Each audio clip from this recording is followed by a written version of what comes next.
오늘 함께 나눌 말씀 여호수아 12장인데요. 여러분 읽어보시면 저의 고민을 조금 느끼시지 않을까 생각합니다. 12장 말씀 우리 한 절씩 교독하면서 우리 함께 읽고 마지막 절은 함께 읽도록 하겠습니다. 이스라엘 자손이 요단 저편 해 돋는 쪽 곧 아르논 골짜기에서 헤르몬 산까지의 동쪽 온 아라바를 차지하고 그 땅에서 쳐 죽인 왕들은 이러하니라.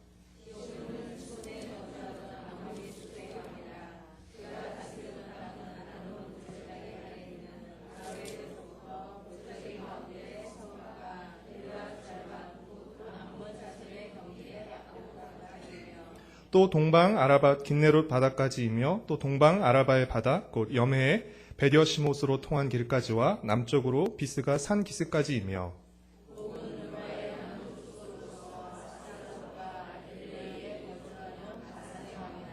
그가 다스리던 땅은 헤르몬 산과 살르가와 온 바산과 및 그술 사람과 미아가 사람의 경계까지의 길르앗 절반이니 헤스본 왕 시온의 경계에 접한 곳이라.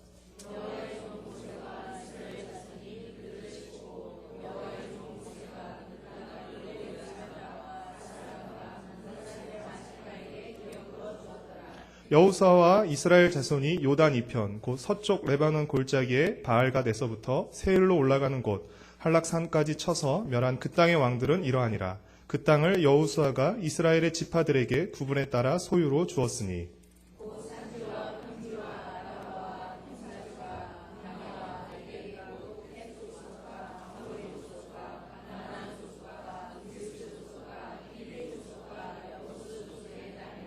하나는 여리고 왕이요 하나는 베델 곁에 아이 왕이요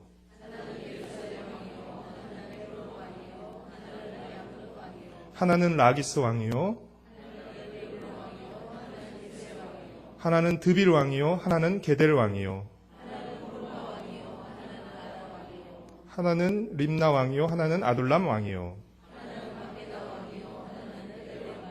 하나는 답보아 왕이요 하나는 헤벨 왕이요 하나는 마돈 왕이요 하나는 하솔 왕이요 하나는 다하낙 왕이요 하나는 무깃도 왕이요 하나는 돌의 높은 곳의 돌 왕이요 하나는 길갈의 고임 왕이요 하나는 기르사 왕이라. 모두 31 왕이었더라. 아멘. 우리가 평상시 성경을 읽을 때 그다지 대수롭지 않게 여기지만 여러분이 성경을 읽고 이해할 때 중요하게 생각해야 할 두 가지 요소가 있습니다. 그것은 전체 구조와 문맥입니다. 성경 66권이 전체적으로 한 권의 책이지만 또한 동시에 각 권이 한 권의 책입니다. 그렇기 때문에 각 책은 저마다의 주제와 구조를 가지고 있습니다. 따라서 여러분이 성경을 읽을 때 그 책이 어떤 구조로 이루어졌는지를 살펴보면 그 책이 무엇을 말하고 있는지를 더욱 명확하게 알 수 있습니다. 여호수아서는 전체 크게 두 부분으로 나눌 수 있습니다. 1장부터 12장까지는 가나안 땅 정복에 관한 이야기를 다루고 있고 13장부터 24장까지는 가나안 땅 분배에 관한 이야기를 다루고 있습니다.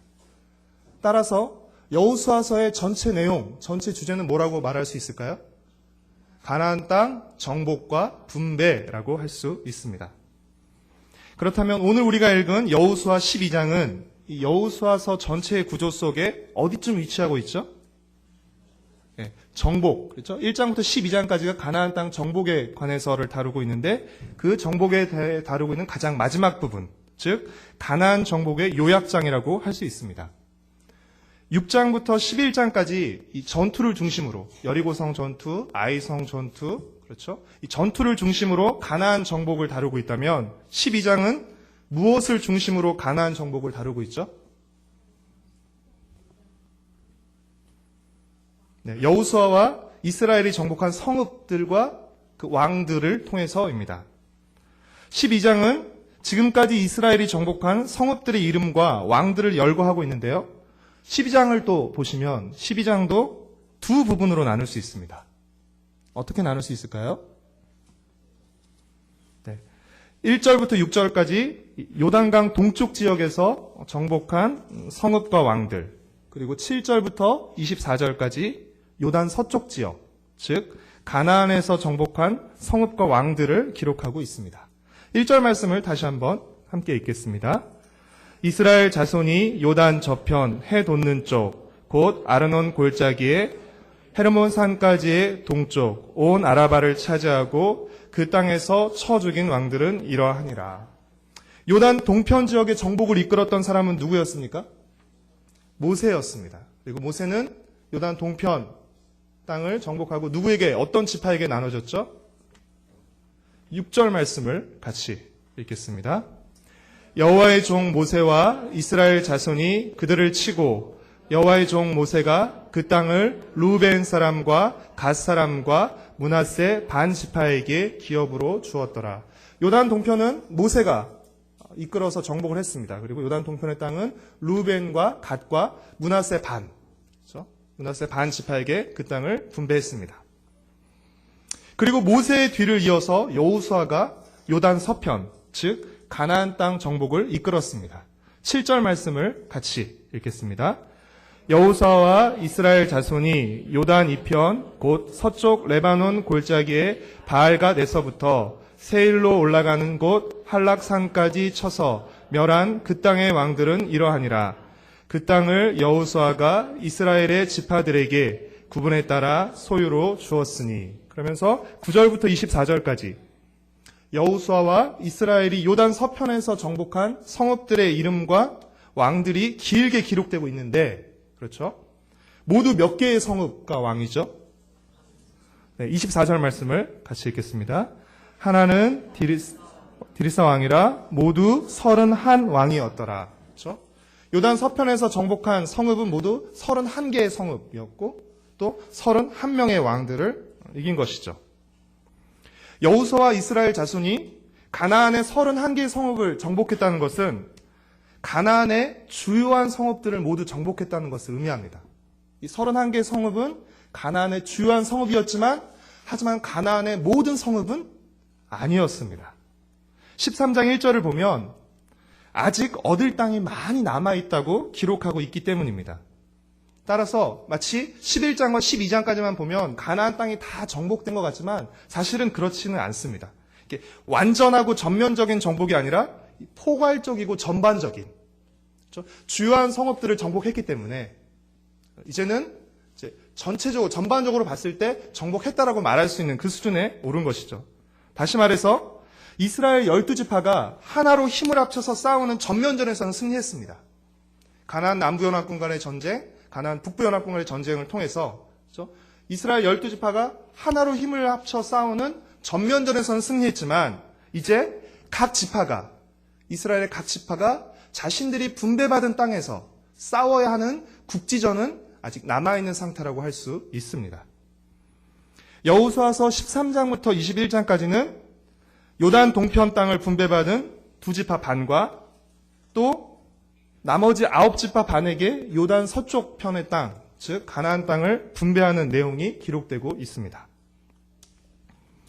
이스라엘은 요단 동편에서는 헤스본에 거주하던 아모리 족속과 바산에 거주하던 르바 족속과 싸웠고, 요단 서편에서는 산지와 평지와 아라바와 경사지와 광야와 네게부 지방에 거주하던 헷 족속, 아모리 족속, 브리스 족속, 히위 족속, 여부스 족속들과 싸웠습니다. 많은 가나안 민족들과 여호수아가 이끄는 이스라엘 군대가 싸웠는데, 여러분, 이 싸움에서 앞장섰던 가나안의 사람들은 누구입니까? 여호수아가 이끄는 이스라엘의 군대와 이 수많은 가나안의 민족들이 이렇게 싸우게 되는데요. 이 가나안, 이스라엘과 맞서는 이 가나안 민족들을 이끄는데 가장 앞장섰던 사람들이 누구죠? 바로 12장에 기록된 요단 동편의 왕 2명, 요단 서편의 왕 31명, 총 33명의 왕들이었습니다. 이들이 여호수아가 이끄는 이스라엘 군대에 앞장서서 맞서서 싸움을 이끌었던 사람들인 것이죠. 그렇다면 왜 이 왕들은 이토록 강하고 질기게 이스라엘에 저항하며 이스라엘과의 싸움에 앞장섰던 것일까요? 왜 그랬을까요? 생각해 보시죠. 왜 그랬을까요? 한마디로 그들은 가나안의 기득권들이었죠. 그렇죠? 지금까지 자신들이 행사하고 누려왔던 기득권을 잃고 싶지 않았기 때문입니다. 한마디로 그들은 자신들의 왕권을 지키고자 왕이신 하나님의 뜻을 거역하고 이스라엘과 맞서 싸운 것입니다. 오늘 본문에 기록된 가나안의 왕들은 당시의 역사적인 인물들이 맞습니다. 그러나 당시의 역사적인 인물들일 뿐 아니라 왕이신 하나님을 부인하고 스스로를 왕이라 주장하며 하나님의 뜻에 대적하는 모든 사람과 세력을 상징하기도 합니다. 그 당시 가나안 왕들 뿐 아니라 왕이신 하나님을 거부하고 스스로를 왕이라 주장하며 하나님께 대적하는 모든 사람과 세력을 가나안 왕이라고 표현할 수 있습니다. 그에 반해 여호수아와 이스라엘 백성은 하나님을 왕으로 모시고 왕이신 하나님의 뜻에 순종하고 충성하는 사람과 세력들, 즉 하나님의 백성들을 상징한다고 할 수 있습니다. 여호수아서가 보여주고 그리고 성경 전체가 보여주듯이 하나님을 왕으로 모시고 살아가는 하나님의 백성과 스스로 왕이 되어 살아가는 가나안의 왕들 사이에는 필연적인 충돌과 갈등, 싸움이 발생할 수밖에 없습니다. 왜 그렇죠? 왜냐하면 하나님의 백성은 왕이신 하나님의 뜻을 따르고 가나안의 왕들은 왕이신 하나님을 대적하고 그 뜻을 거스르기 때문에 그렇습니다. 그렇기 때문에 필연적으로 하나님의 백성들과 가나안의 왕들 사이에서는 충돌과 갈등, 싸움이 일어날 수밖에 없는 것입니다. 사랑하는 성도 여러분, 과거 여호수아 시대뿐 아니라 오늘 이 시대에도 하나님을 왕으로 모신 하나님의 백성들이 있습니다. 그리고 스스로를 왕이라 주장하며 하나님을 대적하는 가나안의 왕들이 있습니다. 오늘 이 시대에도 하나님의 뜻을 따르는 하나님의 백성이 있고 오늘 이 시대에도 하나님을 거스르며 대적하는 가나안의 왕들이 있다는 사실은 무엇을 의미하죠? 그 둘 사이에 일어나는 충돌과 갈등, 싸움이 오늘 이 시대에도 존재한다는 것입니다. 오늘 이 시대에도 하나님의 백성이 존재하고 가나안의 왕들이 존재한다면 그 둘 사이에 필연적으로 따르게 되는 갈등과 충돌, 싸움도 반드시 존재하게 된다는 것입니다. 우리는 하나님의 백성으로서 어떤 갈등과 충돌을 경험하고 있습니까? 어떤 싸움을 싸우고 있습니까? 우리는 하나님의 백성으로서 하나님의 뜻을 따르기 위해 어떤 고난과 손해를 경험하고 있습니까? 제가 말하는 이 갈등과 충돌, 고난과 손해는 도덕적인 범죄나 사회적인 무리를 일으켜서 받는 그런 고난과 밖에 갈등과 충돌이 아닙니다. 하나님의 뜻을 따라 하나님의 백성답게 살려다 받는 고난과 갈등, 충돌과 싸움을 의미하는 것입니다.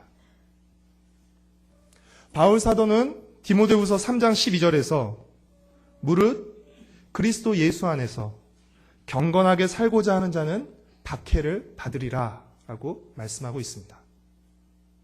경건하게 살고자 하는 자는 반드시 박해를 받게 되어 있습니다. 왜 그렇습니까? 이 시대가 경건하지 않은 시대이기 때문에 그렇습니다. 이 시대는 음란한 시대이고 악한 시대이기 때문에 이 음란하고 악한 세대 속에서 경건하게 살고자 하는 자는 세상에 그냥 내버려 두지 않는 것이죠. 너만 잘났냐? 너만 깨끗하냐? 그렇죠? 이런 식으로 박해하고 압박을 가하는 것이죠.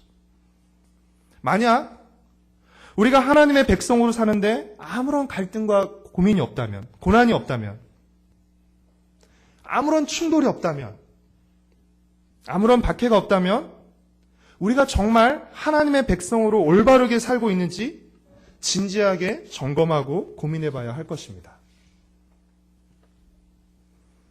사랑하는 성도 여러분, 오늘 이 시대에도 수많은 가나안의 왕들이 존재합니다. 그리고 그 가나안의 왕들은 우리 안에도 존재합니다.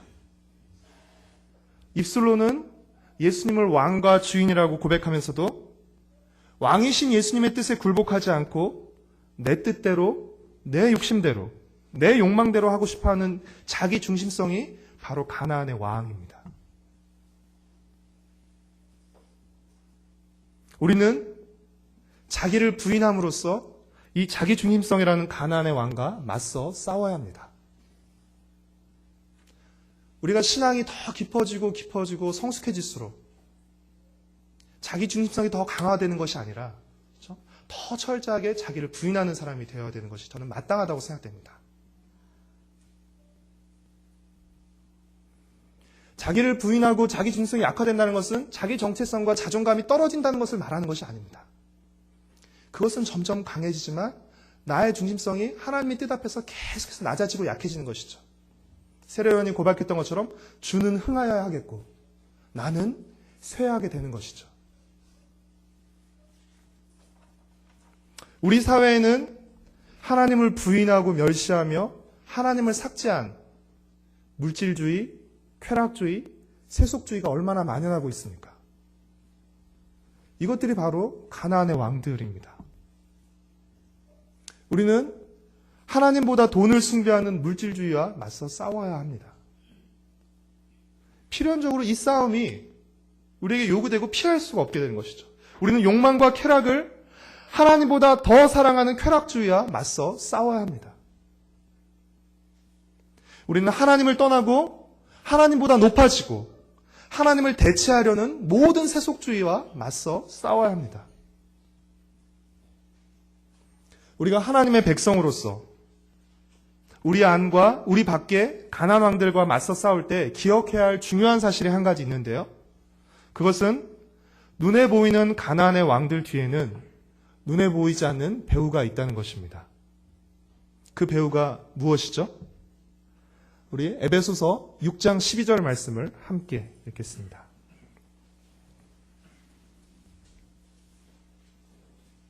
에베소서 6장 12절 말씀입니다. 함께 읽겠습니다. 우리의 씨름은 혈과 육을 상대하는 것이 아니요 통치자들과 권세들과 이 어둠의 세상 주관자들과 하늘에 있는 악의 영들을 상대함이라. 눈에 보이는 가나안 왕들의 배후는 누구입니까? 바로 하늘에 있는 악의 영, 바로 사탄입니다. 눈에 보이는 가나안 왕들은 그 배후에 있는 사탄의 수하들인 것이죠. 따라서 이 싸움은, 가나안 왕들과의 싸움은 바로 사탄과의 싸움이며, 그렇기에 이 싸움을 싸우는 우리의 무기도 혈과 육의 무기가 아니라 바로 성령의 검인 하나님의 말씀이 되어야 하는 것입니다. 그래서 조금 더 밑에 보면 에베소 6장 17절은 구원의 투구와 성령의 검, 곧 하나님의 말씀을 가지라라고 기록하고 있는 것입니다. 여호수아와 이스라엘 백성들이 가나안의 이 33명의 왕들, 이 많은 왕들과의 싸움에서 이기고 가나안 땅을 정복할 수 있었던 비결은 무엇이죠? 우리가 지난주에도 살펴보았지만 하나님의 명령대로 행한 순종에 있었습니다. 이스라엘은 순종을 통해 가나안 왕들을 이기고 가나안 땅을 정복할 수 있었던 것입니다. 가나안의 왕들은 하나님의 뜻을 거부함으로써, 그렇죠? 그들이 하나님임을 주장했습니다. 하나님과 맞섰습니다. 그렇다면 하나님의 백성인 이스라엘 백성들은 어떻게 하나님이 왕이심을 드러낼 수 있을까요? 그분의 뜻에 따름으로, 그분의 말씀에 순종함으로인 것이죠. 이스라엘 백성들은 순종을 통한 승리, 순종을 통한 정복을 했던 것입니다. 이는 오늘 우리도 마찬가지입니다. 우리도 하나님의 말씀을 가지고 싸워야 합니다. 그리고 하나님의 말씀에 순종함으로 싸워야 합니다. 여러분, 사탄은 아담과 하와 그 이후로 어떻게 하죠? 계속 말씀의 의문을 제기합니다. 야, 그 말이 맞아? 그 말이 진짜야? 그렇게 되는 게 맞아? 말씀의 의문을 제기하면서 어떻게 해요? 말씀에 불순종하도록 유혹합니다. 그렇죠? 그래서 결국 우리로 하여금 하나님의 뜻을 따르지 못하도록 하죠. 하나님이 에덴 동산에 아담과 하와를 두시고 동산의 모든 실과는 먹게 하시고 그 선악을 알게 하는 열매만 먹지 못하게 하셨죠. 그렇죠? 모든 것을 허용하시고 그 하나만 먹지 못하게 하셨죠. 사단은 어떻게 말합니까? 마치 하나님께서 모든 것을 금하신 것처럼. 그렇죠? 마치 하나님께서 모든 것을 금하신 거죠. 그리고 하나님 먹으면 반드시 정령 죽으리라고 말씀하셨는데 사단은 어떻게 말하죠? 죽을까 하노라 이렇게 하죠. 그러니까 하나님의 말씀에 자꾸 의문을 제기합니다. 그렇죠? 하나님의 말씀을 자꾸 비틀죠. 그래서 우리로 하여금 말씀에 불순종하도록, 그래서 하나님의 뜻을 따르지 못하도록 하는 것입니다. 그러나 예수님은 어떻게 하셨습니까? 하나님의 말씀으로 사단의 유혹을 물리치셨습니다. 40일 금식하고 줄이신 가운데서도, 그렇죠? 하나님의 말씀으로 사단의 유혹을 물리치시죠. 그리고 죽기까지 하나님의 말씀에 순종하심으로써 하나님의 뜻을 이루셨습니다. 십자가로 표현되는 예수님의 철저한 순종을 통해서 가나안 왕들의 배후인 이 사단과의 전쟁은 이미 승부가 결정난 것입니다. 예수님은 십자가를 통해서 사단과의 전면전에서 승리하셨고, 이제 우리가 싸워야 할, 우리 삶의 영역에서 우리가 싸워야 할 국지전만 남은 것입니다. 사랑하는 성도 여러분, 내 삶에서 아직 하나님의 말씀에 굴복하지 않은 영역은 무엇입니까? 내 삶 속에서 하나님의 말씀에 불순종하고 있는 부분은 무엇입니까? 또 내가 속한 곳, 가정, 직장, 사회에서 하나님의 말씀을 거스르고 하나님의 뜻에 맞서는 부분은 무엇입니까? 우리는 하나님을 경외하지 않고 하나님의 말씀에 맞서는 온갖 거짓들에 맞서서 싸워야 합니다. 거짓 영인 사탄이 만들어 놓은 이 모든 악한 구조와 맞서 싸워야 합니다. 결국 이러한 싸움의 본질은 가치의 싸움이라고 할 수 있습니다. 단도직입적으로 말씀드리면 우리는 세상의 가치가 아니라 하나님의 가치를 추구해야 합니다.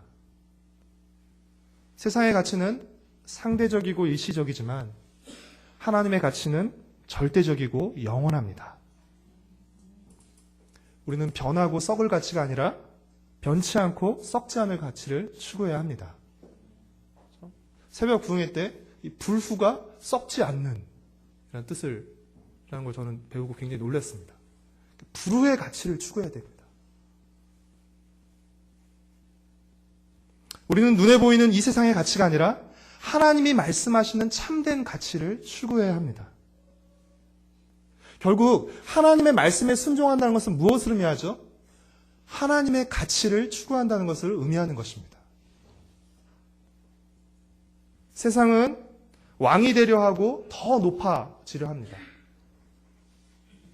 그러나 하나님의 아들이시며 하나님 나라의 왕이신 예수님은 종의 모습으로 오셨고 종이 되어 죽기까지 우리를 섬기셨습니다.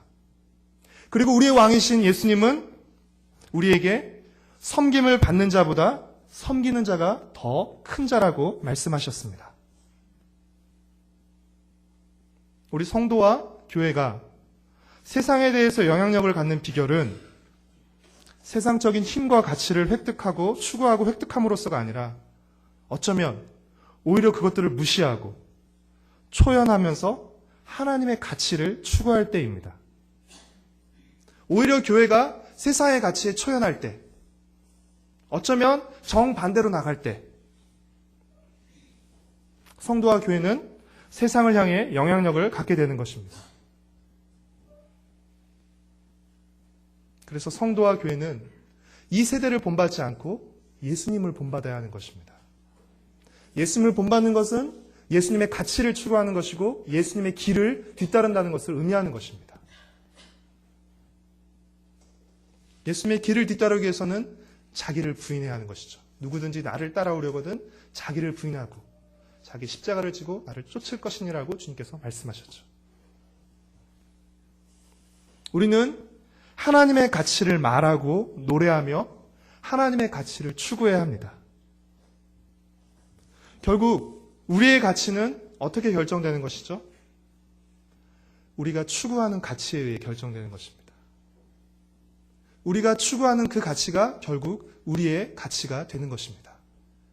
그렇기 때문에 하나님은 우리에게 하나님의 가치를 추구할 것을, 하나님의 가치가 담긴 말씀에 순종할 것을 요구하시는 것이죠. 하나님의 가치는 영원하고 절대적이기 때문에 우리가 그 가치를 쫓아 살았을 때 우리 삶의 가치가, 우리 인생의 가치가 절대적이고 영원해지기 때문입니다. 사랑하는 성도 여러분, 우리가 싸워야 할 이 싸움, 영적 싸움, 가나안 왕들과의 이 싸움은 이스라엘이 또 여호수아가 싸웠던 가나안 왕들과의 싸움이 그러하듯이 결코 쉽지 않습니다. 결코 짧지 않습니다. 12장까지 대략적으로 가나안 땅을 정복하는 데까지 이르는 데 시간은 약 7년이었고 그 이후에 또 각 지파가 각계 격파식으로 싸우는 싸움까지 포함하면 약 30년간의 시간을 말하는 학자들도 있습니다. 그러고도 사실 가나안 땅을 다 정복하지는 못했습니다. 우리가 싸워야 할 싸움은 쉽지 않습니다. 그리고 짧지도 않습니다. 만만치 않고 매우 힘듭니다. 그러나 분명한 것은 하나님께서 하나님을 대적하는 모든 왕들을 꺾으시고 결국엔 하나님이 승리하신다는 것입니다. 우리가 싸우는 싸움은 결코 쉽지 않지만 결국엔 하나님이 승리하신다는 것입니다. 그렇기에 하나님의 백성이 승리한다는 것입니다. 하나님이 승리하신다는 것은 하나님의 백성이 승리한다는 것을 의미하는 것이죠. 사랑하는 여러분, 하나님께서 결국엔 승리하신다는 사실을 믿는다면, 하나님의 가치가 결국 우뚝 서게 될 것을 믿는다면 오늘 우리는 어떻게 살아야 할까요? 오늘 우리는 어떻게 싸워야 하겠습니까? 어차피 하나님 이기실 거니까 굳이 내가 안 싸워도 어차피 하나님 이기실 거니까 팔짱 끼고 수수방관하면서 그냥 대충 싸우는 신용만 하면 되는 것입니까? 아니죠. 정말로 하나님이 승리하실 것을 믿는다면, 승리하신다는 것을 믿는다면 우리는 더 열심히 싸워야 되는 것이죠. 왜요? 하나님이 승리하실 것이기 때문에. 하나님의 그 승리를 믿고 더 열심히, 더 기쁘게 싸워야 하는 것입니다. 이 싸움에 참여하는 우리의 모든 수고와 노력은 어디에 기록됩니까? 승전보에 기록됩니다. 결국 이 승리의 기록에 우리의 모든 수고와 노력이 기록됩니다. 그리고 우리의 수고와 노력에 비해서 훨씬 더 큰 보상을 받게 되는 것입니다. 하나님의 백성으로 싸운다는 것, 힘들고 피하고 싶은 것입니다. 또 어려운 일입니다. 하지만 또 한편으로 하나님의 백성으로 싸운다는 것은 신나고 행복한 싸움입니다. 왜냐하면 이것은 승리로 끝나는 싸움이기 때문에 그렇습니다.